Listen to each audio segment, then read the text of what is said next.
ఉన్నాడు. वो दिखने में बहुत दुर्बल निर्बल दिखता है। దేవుని బలహీనత అనేది परमेश्वर की दुर्बलता निर्बलता అనేది సిలువకు పెట్టిన పేరు. वो सूली को जो नाम लगाया है दुर्बलता निर्बलता। ఎందుకలాగా क्यों ऐसा? అంటే సిలువ మీద యేసు చూపిన బలహీనత మానవ జాతి మొత్తము జంగీజ్ ఖాన్ चंगेज खान नामक एक राजा है। ఆయన యుద్ధంలో తిరుగులేని వీరుడు. वो ऐसा योद्धा था जो लड़े तो जो उनके सामना कोई नहीं कर सकता था। మంగోలియన్ వీరుడు. ये मंगोलियन का योद्धा था। సామ్రాట్ అశోక ఉన్నాడు. सम्राट अशोका भी हमारे भारत में बहुत बड़ा राजा था। The greatest king who ever ruled on earth అని ఆయన పేరు గూగుల్లో రాయబడింది. महाराजा है, राजाओं का महाराजा है, गूगल में ऐसा लिखा है। భూమిని ఏలిన అతి గొప్ప రాజు. धरती में जो अच्छा प्रचंड राजा था वो अशोक सम्राट है। Alexander the great. Alexander the great है। అనేక మంది ప్రపంచాన్ని పరిపాలించినటువంటి రాజులు ఉన్నారు. जो संसार को शासक और पालन किया बहुत सारे राजा हैं। చంగీజ్ ఖాన్ ఒక్క యుద్ధం కూడా ఓడిపోలేదు. चंगेज खान एक जंग भी हारा नहीं, ఒక్కటి కూడా ఓడిపోలేదు. एक भी हारा नहीं। అలాంటి మహావీరులు ఎందరో ఉన్నారు. ऐसे महान योद्धा बहुत सारे भारत में है, భారత్ మే దునియా మే హై. दुनिया में भी है। ఇంత బలవంతుల కంటే కూడా इतने बलवानों से भी సిలువ మరణము బలమైనది. सूली के ऊपर जो परमेश्वर का मृत्यु है ये सब बलवानों से भी बढ़ के है। అశోక చక్రవర్తి కత్తి వాడి చేత जो अशोक महाचक्रवर्ती उनका जो तलवार है దాని ద్వారా उसके जरिए చంగీజ్ ఖాన్ యొక్క కత్తి శక్తి చేత चंगेज खान के जो तलवार के ताकत से అలెగ్జాండర్ ద గ్రేట్ ఖడ్గం యొక్క శక్తి చేత अलेक्जेंडर जो योद्धा है उसकी तलवार के शक्ति के जरिए ప్రపంచ ప్రభుత్వాన్ని ఏలిన అనేక మంది మహారాజుల శక్తి చేత जो सारा संसार को शासक किया वो सब राजाओं के तलवार की शक्तियों से ఒక్క ఆత్మను కూడా నరకము నుండి తప్పించదు. एक आत्मा को आप बचा नहीं सकते। ఒక్క ఆత్మను కూడా నరకము నుండి एक आत्मा తప్పించగలరు. को आप पाताल में से नहीं बचा सकते। नरक से नहीं बचा सकते. जहन्नुम से आप बचा नहीं सकते। వాళ్ళందరూ చాలా మహానుభావులే. वो सब महाव्यक्ति है, కానీ ఒక ఆత్మను రక్షించడానికి వాళ్ళకు చేత కాదు. वो एक आत्मा का बचाने का योग्य नहीं है, उनको बस की बात नहीं है। చాలా బలహీనుడుగా ఆయన కనబడి సిలువలో మరణించి కోట్ల మందిని నరకము నుండి తప్పిస్తున్నాడు. ऐसा सूली पर दुर्बल निर्बल अपने आप को प्रकट करते हुए कई करोड़ों लोग अरब लोगों को परमेश्वर ने बचाया। దేవుడు అత్యంత బలహీనుడుగా కనబడి అత్యంత బలహీనుడుగా అందరి చేత అవహేళన చేయబడి परमेश्वर अपने आप को दुर्बलता के रूप में सबको प्रकट कर वो सबके अपमानता और सबका जो घृणा सहकर भी అందరిని పిలుస్తున్నాడు. ప్రయాసపడి భారము మోసుకొని వచ్చిన సమస్త జనులారా నా యొద్దకు రండి, నేను మీకు విశ్రాంతిని ఇస్తాను. सभी को प्यार से बुला रहे, परिश्रम करने वाले मेरे पास आओ। అరే సిలువకు కొట్టబడి చంపబడినోడు నన్నేం రక్షిస్తాడండి అంటాడు ఒకడు. जो सूली पर गाड़े मारे गए वो क्या बचाएगा बोल के ऐसा बोलता है। మనోనేత్రాలు తెరవబడితే వాడికి అర్థమవుతుంది. उनकी मन के आंखें अगर खुल गया तो समझ में आएगा। సిలువ మీద వ్రేలాడి చచ్చిపోయినోడు దిక్కులేని సాగు చచ్చాడు, నన్నేం రక్షిస్తాడు అంటున్నారు కదా. सूली पर जो मरा है वो बहुत बुरी तरह से मर गया, वो मुझे क्या बचाएगा बोल के ऐसा। అసలు సిలువ మీద మరణించాడు కాబట్టే నిన్ను రక్షించగలడు ఆయన. सूली पर वो मरा है इसीलिए आपको बचाने के परमेश्वर बचाने में सफल हो गए। ఒకవేళ సిలువ మీద ఆయన బలహీనుడిగా కనబడకపోతే यदि परमेश्वर सूली पर अपना दुर्बलता नहीं प्रकट किया है तो అక్కడ శక్తిని చూపించినట్లయితే वहां पर उनका शक्ति अगर प्रकट किया है तो ఏం జరుగుతుంది తెలుసా? क्या मालूम है आपको, क्या होता मालूम है? శిలువ దగ్గర యేసు తన శక్తిని చూపిస్తే अगर सूली के समय पर परमेश्वर आपकी प्रचंड सामर्थ्य और शक्ति को अगर प्रकट किया तो क्या होगा मालूम? నిన్ను నన్ను రక్షించడం కొరకు దైవ రక్తము చిందించబడడం జరగదు. आपको और मुझे बचाने के लिए परमेश्वर अपना खुद का पवित्र लहू बह नहीं सकता। హెబ్రీ పత్రిక 9:22లో చెబుతున్నాడు. इब्राहिम के 9:20 में ये बात 22 में ये बात लिखा है, సమస్త వస్తువులను రక్తము చేత శుద్ధి చేయబడుననియు రక్తము చిందింపకుండా పాప క్షమాపణ కలుగుట అసాధ్యమని చెప్పవచ్చును. और व्यवस्था के अनुसार प्राय सब वस्तुओं लहू के द्वारा शुद्धि की जाती है और बिना लहू बहाए क्षमा नहीं होती। రక్తము చిందింపకుండా పాప క్షమాపణ కలుగదు. बिना लहू बहाए क्षमा गुनाहों का क्षमा नहीं होती। కానీ ఆ రక్తము జంతు రక్తము కాదు. वो जो लहू है वो जानवर का नहीं है। జంతు రక్తం తెచ్చినా ఎవడు రక్షణ పొందడు. और जानवर की लहू लाने से कोई बचेगा नहीं। హెబ్రీ పత్రిక इब्राहिम की किताब 10వ అధ్యాయము 10 అధ్యాయము 4వ వచనం.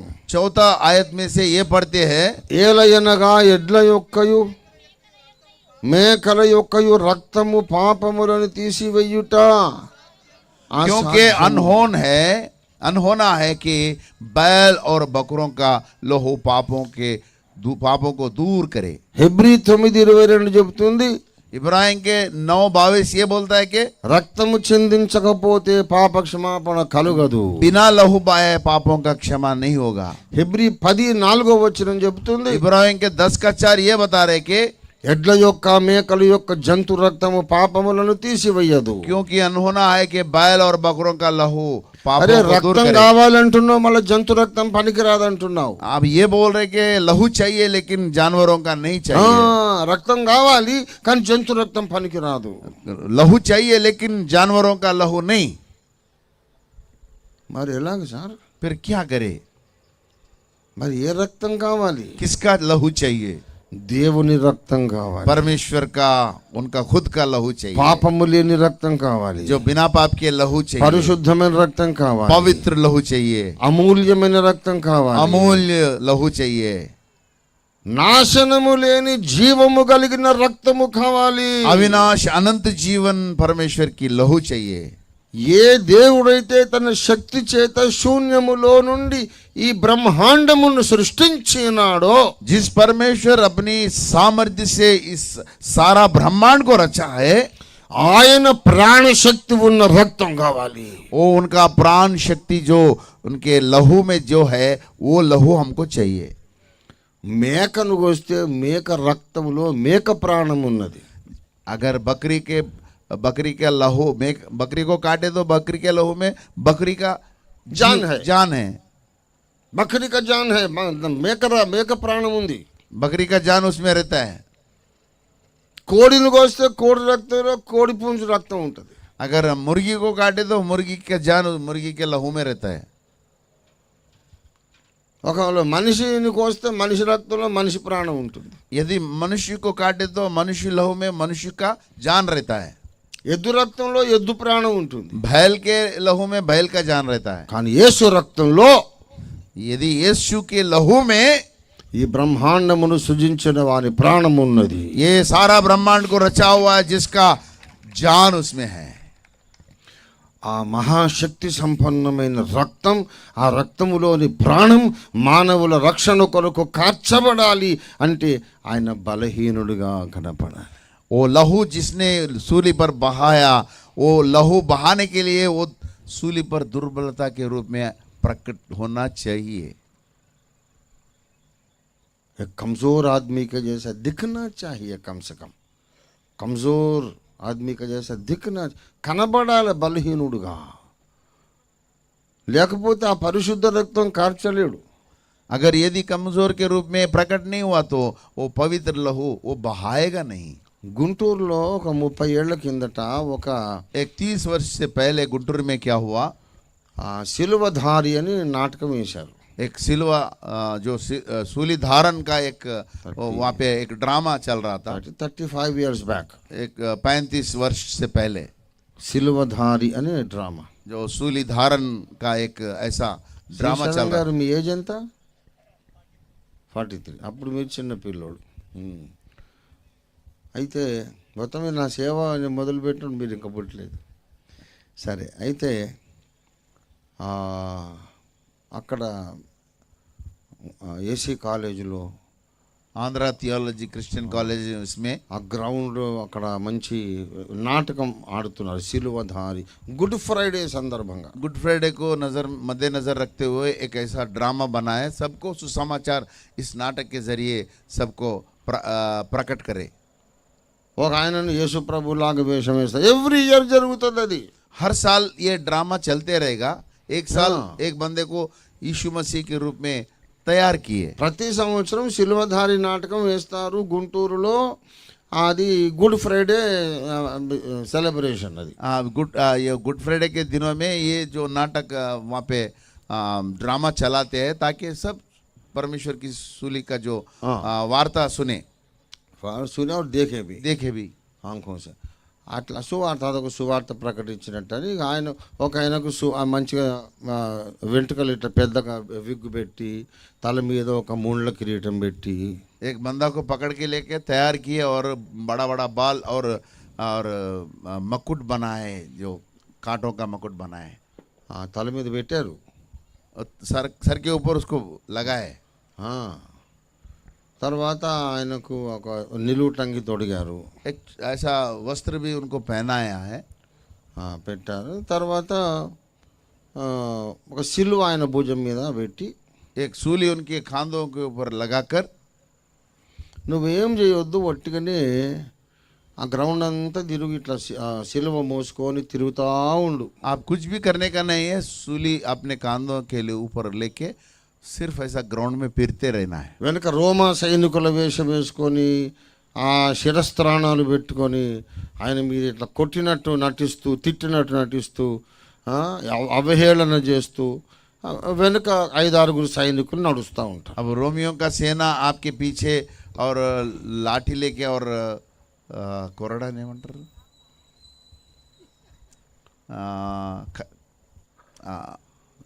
चरना को कोरडा विप को क्या बोलते भाई? सर चरना कोल से आपको मारे जैसा एक्टिंग करेंगे. అయితే ఎవ్రీ ఇయర్ జరుగుతూ ఉంటుంది. हर साल ये ड्रामा होते रहेगा. ఆ రోజు ఆ నాటకంలో యేసుక్రీస్తు పాత్రధారి వాడు రాలేదు. उस दिन जो यीशु मसीह का जो पात्र जो करने वाला उस समय उस वहाँ पर वो नहीं आया था किसी कारण से. రాలేదు. రాకపోతే ఏం చేశారంటే మరి డ్రామా ఫెయిల్ అయిపోతుంది. तो जब वो नहीं आने से ड्रामा तो नहीं चलेगा ना.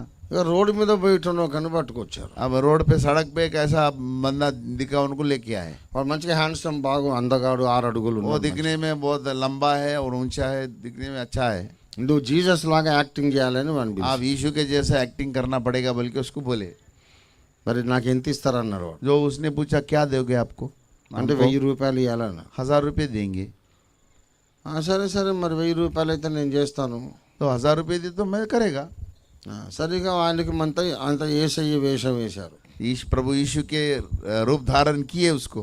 నీకు డైలాగులు లేవు, ఏం లేవు. आप कुछ डायलॉग बोलने का नहीं, कुछ करने का नहीं. సైలెంట్ గా సిలువ మూసుకొని గ్రౌండ్ అంతా తిరిగా. आप मुंह बंद करके सूली को अपने कांधों के ऊपर उठा के चलते रहना ही है. వెనక నుంచి మేము కొట్టినట్టు తిట్టినట్టు చేస్తూ ఉంటాం. पीछे से हम ऐसा मारे जैसा एक्टिंग करेंगे.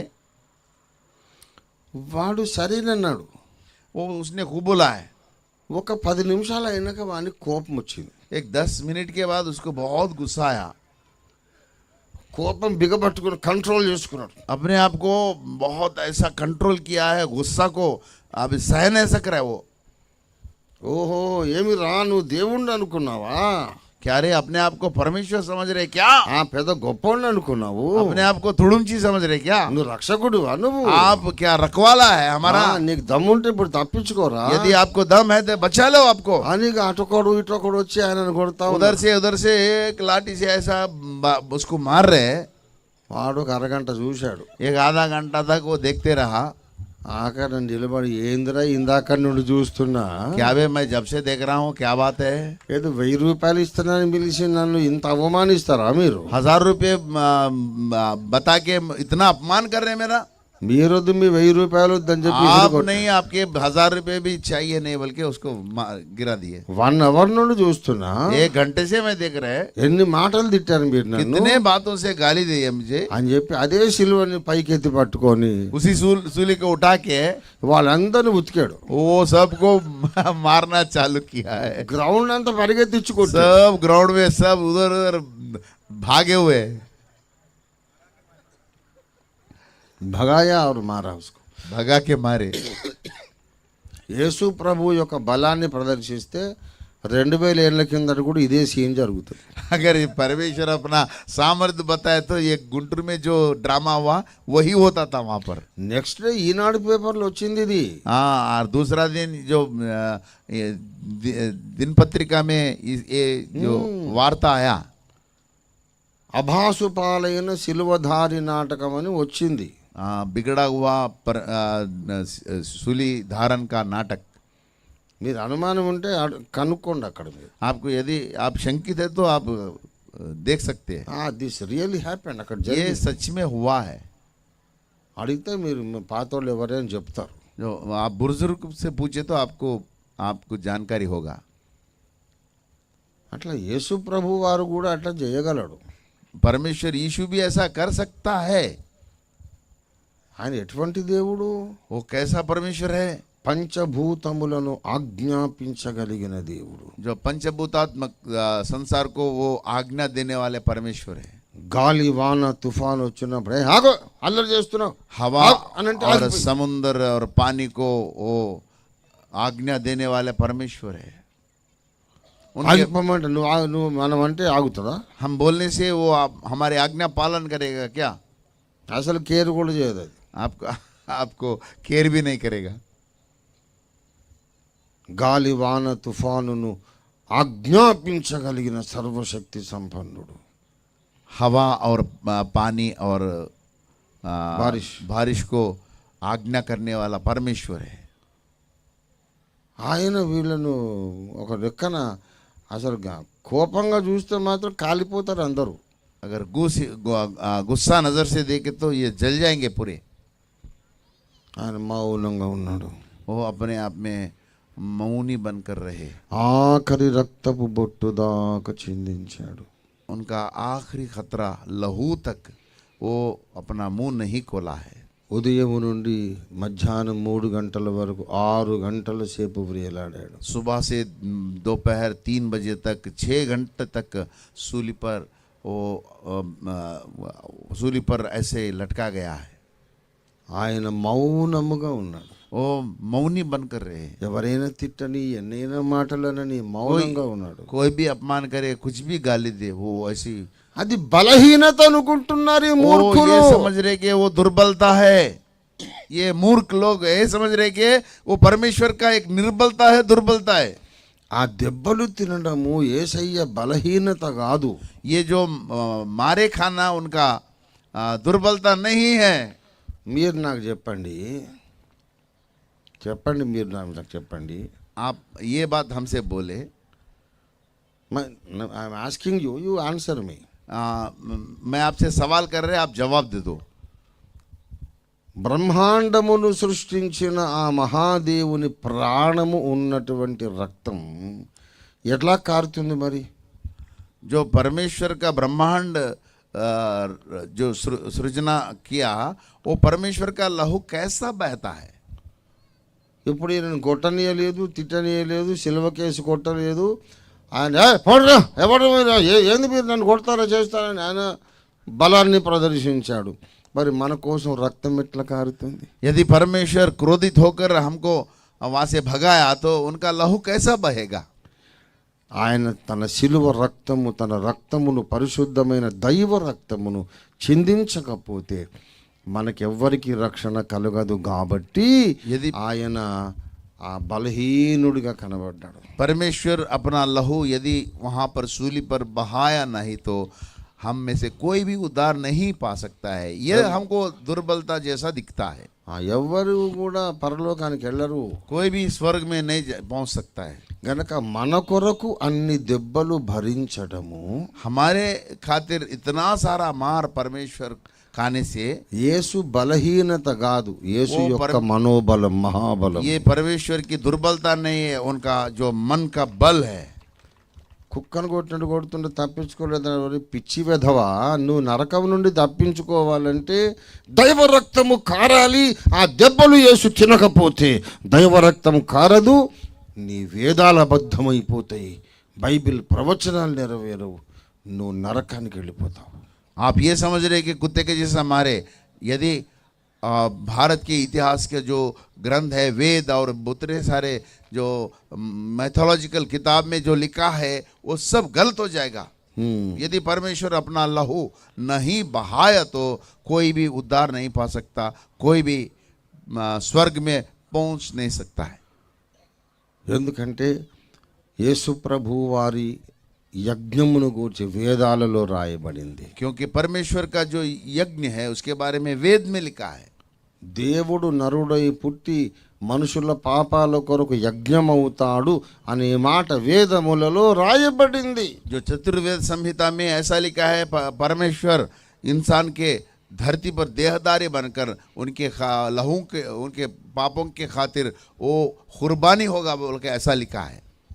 వేదాల్లో రాయబడింది. वेदों में ये लिखा गया है। దేవుడు నా చేత రచింపజేసిన హిందూ ఈసాయి ధర్మం అనే పుస్తకం చదవండి.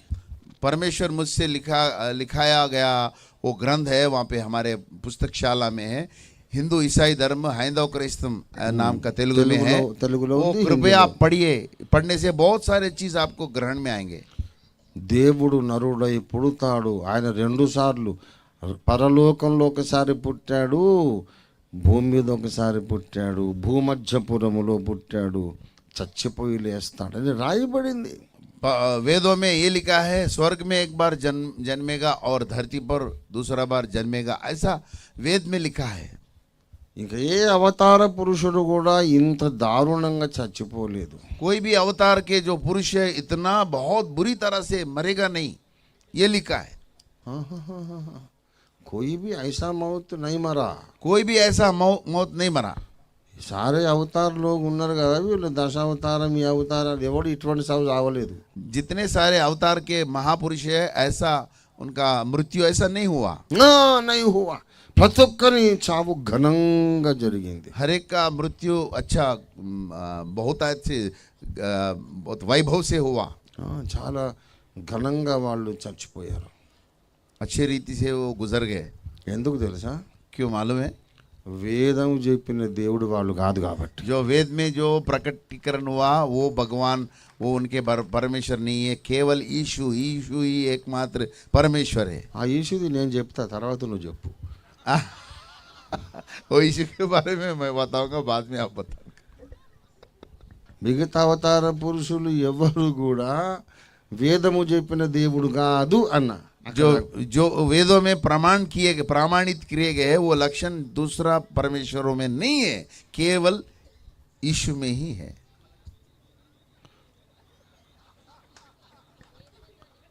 యేసుక్రీస్తు ఒక్కడు మాత్రమే వేదము చెప్పిన దేవుడు.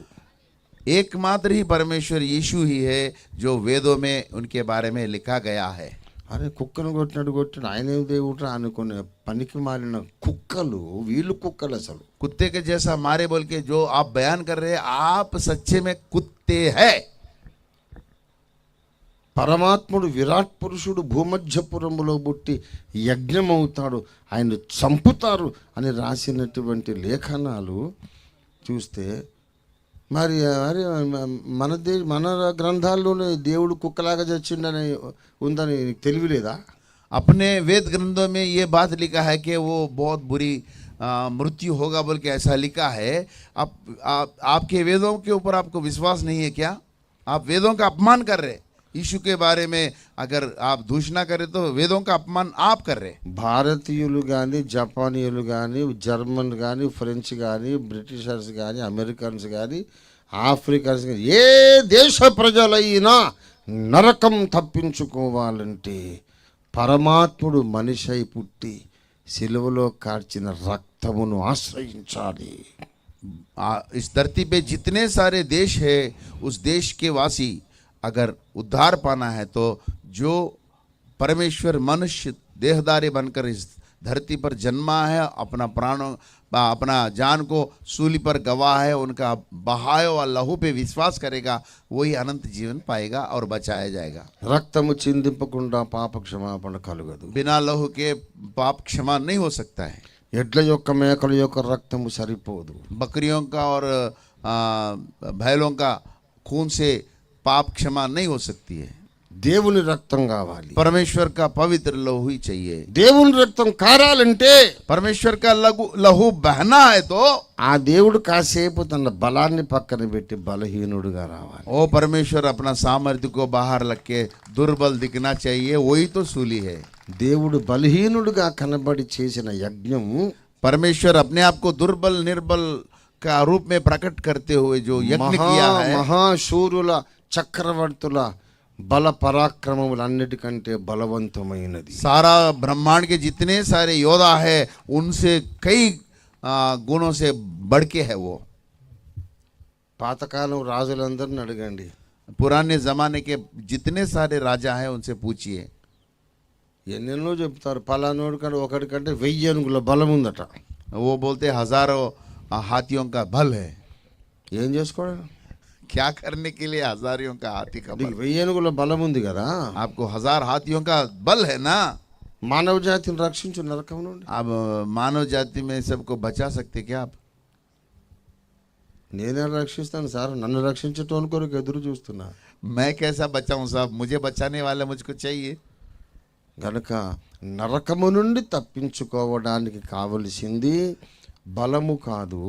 जहन्नुम से बचाने के लिए हमको सामर्थ्य की जरूरत नहीं है, శక్తి కి బల్ కి జరూరత్ नहीं है, शक्ति की बल की जरूरत नहीं है।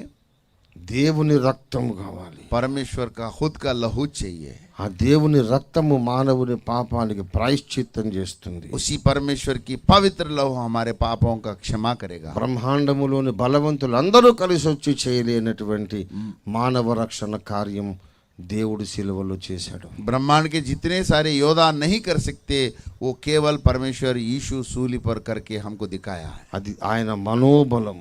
उसका मन का बल है।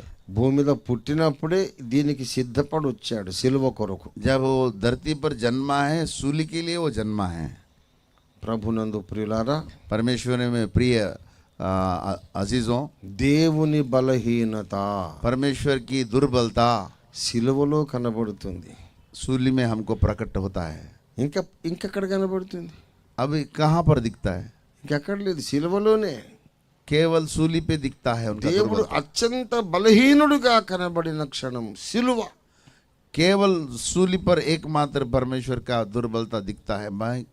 సిలువే అనంత శక్తి సంపన్నమై वो सूली बहुत प्रचंड शक्ति, अनंत शक्ति रूप में కోట్ల మందిని నరకము నుండి తప్పిస్తుంది। करोड़ों लोगों को जहन्नुम से बचा रहा है। మానవ జాతిని నరకానికి నడిపిస్తున్న సాతాను నాశనం చేస్తుంది। जो मानव समाज को जहन्नुम में डालने वाले शैतान की इब्लिस के बंधनों से छुटकारा देती है। అందుకే పౌలు అన్నాడు, इसी कारण से पौलुस ने ये बात बताया कि నేను సిలువను గూర్చి అతిశయపడుచున్నాను। मैं सूली के बारे में बहुत अपने आप को गर्व महसूस करता हूँ। దేవుడు నా కోసం నీ కోసం బలహీనుడిగా కనబడిన ఆ సిలువ అనే స్థలాన్ని నేను చూసి అతిశయపడుతున్నాను। जो परमेश्वर का दुर्बलता हमको नजर आए, लेकिन वहाँ परमेश्वर की प्रचंडता और सर्वशक्तिमानता वहाँ पर छुपा हुआ है। उसको देख के मैं अपने आप को गर्व महसूस करता हूँ। సిలువను చూసి గేలి చేయకండి। सूली को देख के अपमान करने का नहीं है। ఆయన బలహీనుడు అనకండి. वो दुर्बल बोल के ऐसा नहीं बोलना चाहिए। నీకేదైతే బలహీనతలాగా కనపడుతుందో आपको जो दुर्बलता के रूप में दिख रहे हैं, అది అనంతమైన శక్తి స్వరూపమై నిన్ను నరకము నుండి రక్షిస్తుంది. वो अनंत शक्ति रूप में आपको जहन्नुम से बचाने वाला परमेश्वर का यज्ञ है। ప్రార్థన చేసుకుందాం. हम प्रार्थना करेंगे। ప్రేమ కలిగిన మా తండ్రి, प्यारे परमेश्वर, दयालु परमेश्वर, ఈ దినాన మీరు పంపిన వాక్య వర్తమానము కొరకు నీకు స్తోత్రము. आज का दिन आपने जो भेजा हुआ प्रचार का जो संदेश, इसके लिए हम शुक्रगुजार करते हैं प्रभु जी। నీ బలహీనత అనేది సిలువలో కనబడింది. आपकी दुर्बलता सूली पर हमको प्रकट हुआ। బలహీనుడుగా నీవు కనబడ్డావు आप తండ్రి. दुर्बल के रूप में हमको प्रकटीकरण हुआ। కానీ నువ్వు బలహీనుడివి కాదు. यदि आप दुर्बल नहीं है परमेश्वर, ఆ సిలువలో నీవు బలహీనుడిగా కనబడి మమ్ములందరినీ రక్షించగల శక్తిమంతుడవైనావు. నీకు స్తోత్రాలు. उस सूली पर अपने आप को दुर्बलता रूप में करके हमको इतने जहन्नुम से बचाने वाले सर्वशक्तिमानता आपने बताया है। నీ వాక్యం ఫలింపచేయండి. आपकी वचन की फलदायक बने। సిలువను చూసి గేలి చేస్తున్న వాళ్ళ మనోనేత్రాలు తెరవజేయండి. जो सूली को अपमान कर रहे हैं, उनकी आंखें खोलो प्रभु जी। సిలువను దూషిస్తున్న వాళ్ళ నోళ్లకు మీరు ఒక తాళం వేసేయండి తండ్రి. जो सूली के बारे में दूषण कर रहे हैं, उनके जबान को लगाम दे दो प्रभु जी। యజ్ఞమగుట దేవుని బలహీనత కాదు, जो यज्ञ बनना परमेश्वर का दुर्बलता नहीं है, అది దేవుని అనంత శక్తి అని वो परमेश्वर की अनंत शक्ति है। సకల జనులు గ్రహించుటకు సహాయం చేయండి. सारे संसार के लोग जानने के लिए మీరు సహాయం చేయండి. आप मदद करें प्रभु जी। ప్రభు యేసు నామంలో ప్రార్థిస్తున్నాం తండ్రి. प्रभु यीशु के पवित्र नाम में मांगते हैं, सुन और ग्रहण कर। ఆమేన్. आमीन आमीन। ఆశీర్వచనం తీసుకుందాం. మన తండ్రి అయిన దేవాది దేవుని శాశ్వత ప్రేమయు సర్వ జగద్రక్షకుడైన యేసునాథుని అనంత కృపయు పరిశుద్ధాత్మ దేవుని తోడి దివ్య మనోహర సహవాసము చేరివచ్చిన మనకందరకు భూలోకమందున్న సకల భక్త కోటికి ఇప్పుడు ఎల్లప్పుడూ సదాకాలము తోడయుండి ప్రతి వ్యక్తికిని శిలువ మర్మము నెరిగే జ్ఞానమునిచ్చునుగాక. आमीन। ఆమేన్ ఆమేన్. అందరికీ వందనాలు.